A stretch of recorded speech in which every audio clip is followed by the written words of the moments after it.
K South 99. Ay, magandang umaga po, magandang hapon po. Ang pag-usapan natin si Jimmy Capil, ang pinaka-corrupt na mayor ng Purak, Pampanga. Anyway, basahin mo pa baliktad yung Purak.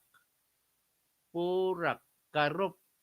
Baliktad i-rumble mo, kurap. Pinaka-corrupt na mayor ng Purak, Pampanga. Mga kabalin, mga kabalin ko, ito yung tandaan ninyo, ha? Ah, sabi nyo kay mama ninyo, kay nanay nyo, mga kabalin ko, mga tagaling OFW, mga abroad, magpadala kayo ng pera sa mama nyo. Sabi nyo sa mama, Mama, 500 ini. Ika na magreklamo para Noche-Buena ini. Ha? O, sa mga Ilocano, daytoy. Mama, 5 gasot daytoy. Saan ka nga magreklamo? Agreklamo para ti ichi Noche-Buena daytoy. O, mga Pangasinense naman. Mama, 5 gatos yalay. Agreklamo para Noche-Buena lay. O, yan.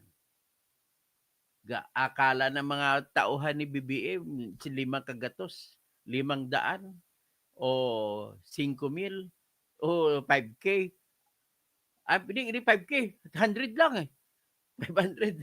Pwede na ba yan sa yan ang pamahalaan natin, pang 500, pang Noche Buena lang ito si BBM. O, yan tandaan ninyo. O, okay, mga kapwa ko Pilipino, magandang hapon po sa inyong lahat. Ito pag-usapan natin sa ngayon po. Si Jimmy Capil.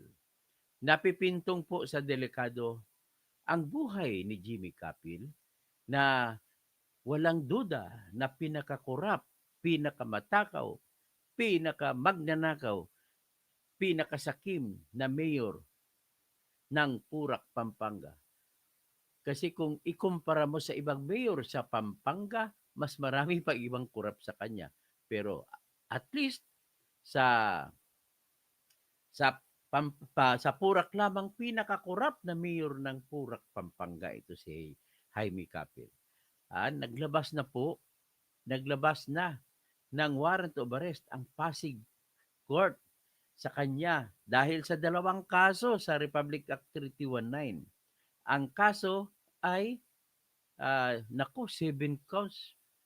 Release the warrant for 7 counts of violating Anti-Graft or Corrupt Practices Act. Yung kada count po, kada bilang ng kaso ay 15 years ang bilanggo. Sinilagay ko lang 30 years. So kung 7, 3 times 7, 3 times 3 times 15. 15 years bawat isa. 7 times 15. So, 7 times 10, kasi 15 years ang bilanggo bawat count. 7 times 10, 70 years. Tapos 7 times 5, 35. 105 years ang bilanggo. Hindi lang pala 30 years. Pero, dahil po sa batas natin sa Pilipinas, ang kinikilala na ang buhay ng tao ay iisa lamang. So pag sinabi mo life sentence, maximum of 30 years lamang ilalagi sa loob ng kulungan at palalabasin ng tao. Ngayon, kung sisentensyahan ngayon si Jaime Capil ng 105 years, pagdating ng 30 years sa kulungan, hindi ko alam kung ilang taon na siya noon, buhay pa kaya yan, ilalabas na siya. Ganon po yung batas sa Pilipinas. Parang unfair, no? Halimbawa, si Digong, ikukulong kasi maraming pinatay. 6,000, sabi nila 30,000. Ikukulong siya, 30 years lang po maximum. Pero kung 30, 80 siya ngayon, 120, 110. Hindi na pwede posible yun. So, ganun po ang katotohanan ng buhay. Iba po yun sa libro, iba sa totoong tao. Kaya mga kababayan ko, sige, magkasya na lang kayo sa 500 na Noche Buena. Si Josefino Hipolito. Kumusta, Dr. Toto Hipolito? Kabalin, mabuhay ka, Kabalin. Si Bong Pineda lang ang pinakamasarap na kanya, Noche Buena. Si pinakamasarap na Noche Buena sa Royce Hotel pa magaganapin. Di ba? Ganun si Bong Pineda. Kaya tayo mga Pilipinong tinatawag ordinaryo, huwag kayo mag-isip na kayo ay walang kakayahan magiging milyonaryo. Naipagkamalim, Romel, Bingson. 5 gasot na ito eh. Pang Noche Buena. Kaya kayo mga OFW, na magpadala kayo ng pera sa inyong magulang o inyong mga kapatid.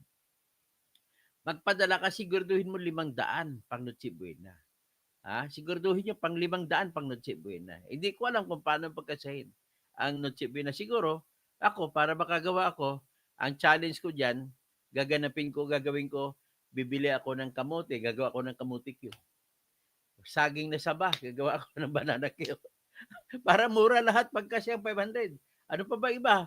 Kaya lang, ang problema natin, hindi natin mapipil yung saya nung taong kumakain ng ordinaryo na tinitingala natin na pang Noche Buena talaga. Yung makapagkanta ka ng My love will see you through, di ba? Ganun man tayo pag mag-Noche Buena, kanta-kantahan sa loob ng bahay. Yan ang problema sa atin. Pang 500 ka lang, Toy. Sabi ni BBM, pang 500 ka lang. Oh. Yan ang dulot ng mga lengguwahe ng mga pagmagnanakaw ang iyong presidente. Ganon talaga yan. So, Lynn Malado Lunas Kipage, instant millionaire through corruption. Ayun. 350 tons. Pag-usapan muna natin bago si Kapil. Pag-usapan muna natin. Saan? At tanong ko, inanunsyo kasi noong isang araw, noong last week, ng Hong Kong Anti-Money Laundering Authority na nagsampa na sila ng kaso laban sa mga Marcos. Ito ay may kinalaman sa 350 tons na ginto na hindi maipaliwanag kung saan nanggaling. At dahil dito, naibenta na po ito ng isang Taiwanese na ahente na nagreklamo sa Hong Kong Anti-Money Laundering Authority dahil sa hindi siya binigyan ng komisyon nung naibenta niya na ang mga gold. 350 tons of gold. Saan kaya nagaling yun? Panahon pa ni Kon yun. Diniposito yun sa panahon ni Marcos na buhay pa si Senyor. At saka nakapangalan ngayon kay Imelda. Nako, paano ito ngayon? Kaya si Imelda, 90 plus years old, pag namatay ito, ay sigurado naman mamatay siya. Huwag mo sabihin na gusto ko siya mamatay. Wala tayong magagawa. That is our life. Life has to end. Hindi naman siguro pa kaya niyang talunin si Enrile. Si Enrile namatay 101 years old. O kung mabubuhay pa siya, at least nakapangalan sa kanya yung pinagbentahan ng 350 metric tons na gold. Kung ang 25 tons na binenta inamin ng Central Bank of the Philippines na binenta ayon sa utos ni BBM sa halaga na 120 billion ang 25 metric ton. Mag-ilan kaya ang maibebenta sa 350 metric tons? Sa computation ko po, sa simpleng mathematics, lumalabas po na ang kikitain ni Marcos 1.68 trillion pesos. Grabe, no? 1.68 trillion pesos.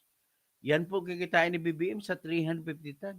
Siyempre, pagkatihatian nila ni Aimee yan, mga kapatid, pero hindi ko alam kung bibigyan na si Aimee kasi hindi naman tunay na kapatid si Aimee. Pero, ang nanay nila, isa si Imelda. Mayroon pa rin si Aimee kahit papano. Yan po ang problema. So anyway, ang sa akin lang, mga kabsat ko, kabalin ko, kontento tayo, maging happy lang tayo. Simple life. Kahit kamote Q lang ang ating Noche Buena o konting pansit, alam naman, pansit, di mawawala yan. Luto din kayo ng ng lumpia. Pero ang laman ng lumpia, maghanap na lang kayo ng gulay, dahon ng kamote, o di kayo dahon ng kangkong. Tapos iprito ninyo. Tapos lagyan nyo lang kunting noodles. Ano ba yung cubes, no? Haluan nyo sa tubig, ibabad nyo sa Nor cubes para medyo masarap lasa. Yan na lang ang kaya natin ng mga mahirap mag Noche Buena, pang 500 ka lang. Sabi ng Ilocano, limandan gasot. Pag Noche Buena daytoy. Sabi naman ng kabalin, pang Noche Buena ini. Nakatabi na sa Japan, no?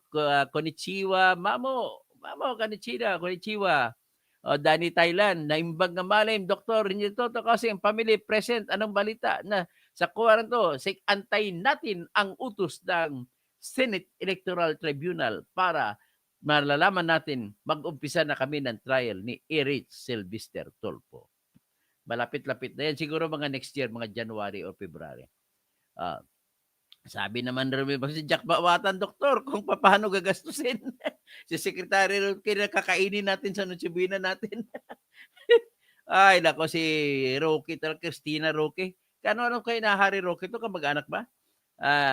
Crispin Cruz, pwede naman 500, depende sa ilang tao. 4 na tao raw eh. Ay, tapos ano naman, siguro ang inisip niya, 500, punta kayo sa Jollibee o sa McDonald's, o hati-hatiin niyo, may isa kang chicken, isang cup naman na kanin, tapos mayroon kang iced tea. So, ganun ata ang inisip doon. Buti pa ang Hong Kong, mga ayuda at donation sa mga nasunugan na umaapaw. Grabe, no? Pag dito, nabahaan ka na, nabagyuhan ka na, wala, 10,000, pangako pa yun. 5,000 kung partially damaged. Grabe. Oh, sa Cebu hanggang ngayon, nahanap na si BBM. Asan yung pangako mo? 10,000, tsaka 5,000 na ayuda. Pero sa Hong Kong, ang mga nasunugan doon, umaapaw yung bigay ng gobyerno nila. Grabe. Hindi na direkta sa mga biktima binibigay. Oh, ligtas si Leon Guerrero at si Dong Gonzales. Hindi ligtas 'yan. Marami pang ano 'yan, papasok 'yan. Si Jaime Capil palagay ng pasok sa banga. Tapos si Lynn Malado, Lunas Cupids, instant millionaire through corruption. Si Josepino Hipolito, kumusta? Dr. Toto, Bing Hipolito, Kabalen, mabuhay ka. Okay. So, ngayon, sino pa? Si Raimundo Remo. Baka DDS din yan. Oh, mga DDS, welcome dito, mga DDS. Okay. So, Noche Buena, sabi ni Nakatamin na Noche Buena, 500 ha? Para sa aso ko lang yun, 2 chicken pa. Grabe naman ang aso mo. Chicken pa ang pinapakain mo. So anyway, diretso na tayo ngayon kay Jim Capil. Mga kababayan, noong kanina lang ay pinalabasan na ng warrant of arrest si Mayor Jing Capil. Ang warrant of arrest ay pinalabas ng RTC Pasig Branch 265 noong November 28 pa pala, pero ngayon lang nalaman. 7 bilang ng kaso ng tinatawag na Anti-Graft and Corrupt Practices Act. At saka yung piyansa bawat isa ay 90,000 pesos.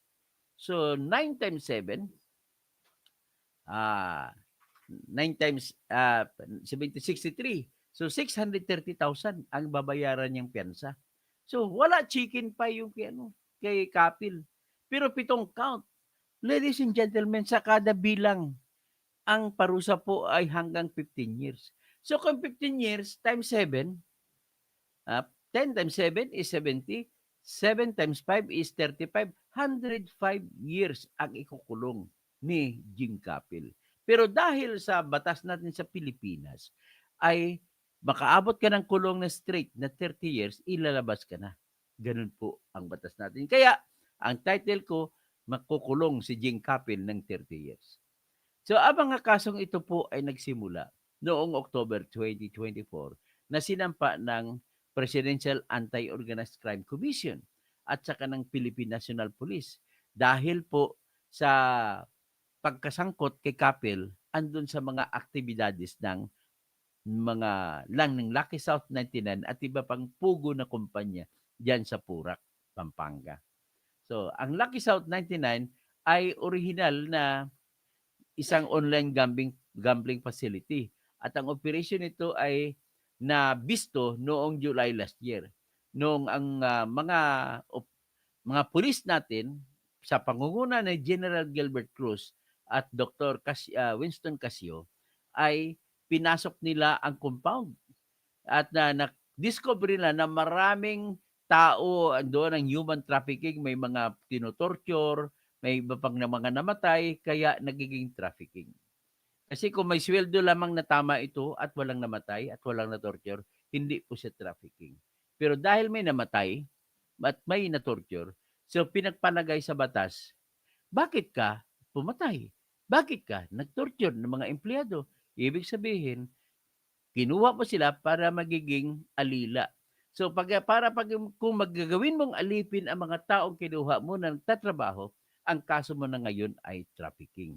Ang ibig sabihin, kumukuha ka ng tao sa ibang lugar, tinitipon mo sa isang lugar, at gagawin mo silang alila. Ganun po ang nangyari diyan. Kaya ang tawag diyan sa batas natin, trafficking, human trafficking. At ang parusa niyan ay life sentence. So, buti hindi ganun ang kinaso kay Jing Capil. Ang kinaso lamang sa kanya ay may kinalaman sa pagbibigay niya ng lisensya na kahit hindi deserve ng Lucky South 99. At yung hindi niya deserve, maliban pa dyan sa pagbibigay niya ng pabor. So, dalawang kaso niya. Yung pagbibigay ng pabor at saka pagbibigay ng lisensya kahit hindi deserve. Ang tawag naman dun sa pagbibigay ng pabor na hindi niya rin deserve ay tinatawag yan na Section 3, Paragraph E ng Republic Act 3019, giving unwarranted benefit to Lucky South 99.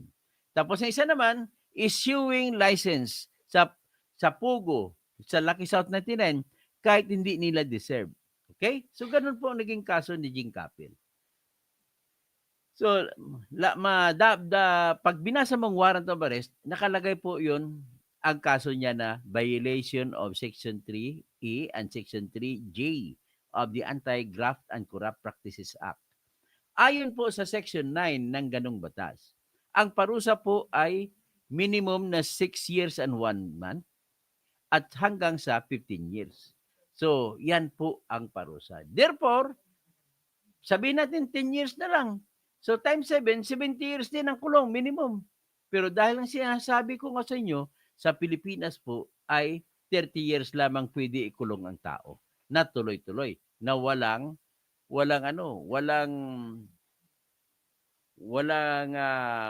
patlang. Kung hindi pwede yung nalabas ka, bagong kaso naman kinulong ka, kung tuloy-tuloy sa 7 kasong yan, ay sigurado naman po ako rito na makukonvict si Jaime Capil.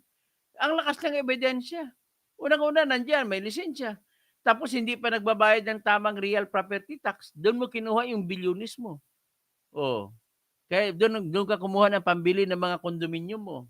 Doon ka kumuha ng mga lahat na pambili ng sasakyan mo. May mga sports car ka pa. Bakit ang mga kurap mahilig sa sports car? Oh. Anyway, magtatawag ulit tayo, no? Head style, watching with ads. Katoto, salamat po. Timothy Maturan, magandang hapon po, Atty. Doc Toto, Kausing, watching from Butuan City. Oy, maayong hapon sa Butuan. Ramil Castro, kulong na pala ang kababayan ko si Jing Capil. O yun, makukulong na yan. Romel Bengso, Dr. Toto, pinigilan ka ni Dan Fernandez. So, analysis mo kay Capil, mapigilan kaya ngayon ang asunto kay Capil? Hindi na nila mapigilan yan. Rodi Rabi, God bless us all. Okay. Tapos, Cesar Hugar, walang kwenta yung rally kahapon, si Erap na tanggal sa tong ng Huiting. Hindi naman pera ng bayan yon, samantalang si BBM bilyon-bilyon na sa kanya hindi siya tinanggal. O nga, unfair nga, si Erap tinanggal natin, pera ng Huiting yon. Tapos si BBM pera ng bayan. Romel Bengson, ano kaya ngayon? Quadcom, paano nyo depensa ngayon si Capil? Si Dan Fernandez natalo na sa eleksyon dahil sa kanyang ginagawa. Anonsi, Maharlika Wealth Fund, ay balik na 120 million Pilipinos at PhilHealth sa Pilipinas. Wala na pong PhilHealth ngayon. Wala ng pera binabayad. Kaya ang mga ospital ngayon hindi na tumatanggap ng mga PhilHealth na guarantee letter. Yan ang pinaka-problema natin ngayon. Bakit wala? Kasi naubos sa flood control project. Raymond Doremo, baka didiis din yan. Ay, hayaan mo kung didiis man o hindi, Pilipino din yan. Ganun lang kasimple. Antonio Almonte, sport car, uses for speedy escape. Tama ka, no? May helicopter pa eh. Diba, si Saldico, may mga aeroplano, may helicopter. Jet Style, watching from Saipan, USA, construction. Ay, magandang hapon, no, sa Pilipinas, mula sa Pilipinas, sa kapwa ko MSU1. Jet Style TV. Okay. So, diretso tayo. So ito ngayon ang pinakaproblema. Ipakita ko sa inyo ang balita para makita ninyo. Si Jing Capel talaga, oh. Ay, Jing Capel, ikaw, swapang ka kasi hindi mo binibigyan mga kabalin mo kaya ikaw, suluhin mo ng pagkakulong. Dapat sana kung binigyan mong iba, may katuwang ka sa pagkulong. Ang ginawa nito, pinatakbo pang mayor ang anak niya na babae na kumuha nga ng abogasiya sa Ateneo. Hindi ko alam kung pumasa sa bar exam. So, arrest warrant issued for Purak Mayor Kapil. Yan title. Yan si Kapil. Oh. Okay ha? At least pinakita ko sa inyo na totoo yung kwento. Ngayon, kasunod yan, magpapalo up tayo. Titingnan naman natin ang istorya naman sa buhay ni Lito Lapid. So ngayon, maraming salamat po at ito lang muna ang ating balita natin sa ngayon. Shout out sa 500 na budget pang Noche Buena. Oh, tapos bago ang lahat ay baka naman gusto ninyo na magkaroon mas masarap na Noche Buena. Yun, punta kayo sa Chu Paeng, umorder kayo diyan. Chu Paeng. At ang sasarap ng luto nila ay lalo na kanilang mga rib steak. Nako, matindi 'yon. Okay, sa susunod po, ang aking iba-vlog ay yung anti-poor na tanggalin ang mga e-trike sa kalsada. Anti-poor po 'yan. Nagninegosyo po mga mabababang mga mamamayan natin na mahirap gamit ang e-trike. 'Yun lamang ang pinakamura na magagamit nila sa negosyo na makatulong sa negosyo nila. Tatanggalin pa nitong putsang-ina 'to si Marcos Lacaninaw na 'to, na inilagay ka lang diyan dahil gantimpala sa pagbitbit mo kay Digong Duterte sa dihig. So ito ngayon ay pakita ko lang sa inyo yung yung aking inaanak na may restaurant. Ang restaurant niya ay Chu Paeng. So tulungan niyo naman kasi nagbabalak na sila isara ang kanilang restaurant dahil walang kita sa panahon ng si BBM ng presidente, hindi na halos kumikita. So nagbabalak sila pupunta na ng abroad dahil dito. So tulungan natin para hindi sila umalis papuntang abroad. So ito po 'yon ang aking ipakita sa inyo, yung kanilang mga masasarap na pagkain na ginagawa. So pag marami na rin makabili sa kanila, o-order, ay nade-deliver din po sila. Ay siyempre baka maisipan nila na kahit papaano ang buhay tuloy-tuloy lamang. Hindi kasi huwag natin sundin yung style ni Kim Atienza na ang buhay ay weather lang. Ayan. Kaya huwag natin sundin kasi pag gano'n ang ating mindset, tayo po ay nagiging tamad. Inaasa na lang natin sa swerte ang ating buhay. So gano'n. Ito po ito yung mga pagkain nila. Nasa inyo na lang 'yan. Mag-order kayo. Ang kanilang telephone number ay 0945-591-8688. Yan. Pwede rin kayo kumain mismo dito sa kanilang restaurant sa 8229 Dr. A. Santos Avenue sa Sukat, San Isidro, Parañaque. So, yan po. Mga inanak. Sige. I wish you have a very good Christmas. Ito susunod natin yung topic muna pagkatapos niyan yung yung sinasabi ko kanina. Okay, hanggang diyan lang muna ngayon Magandang tanghali pa.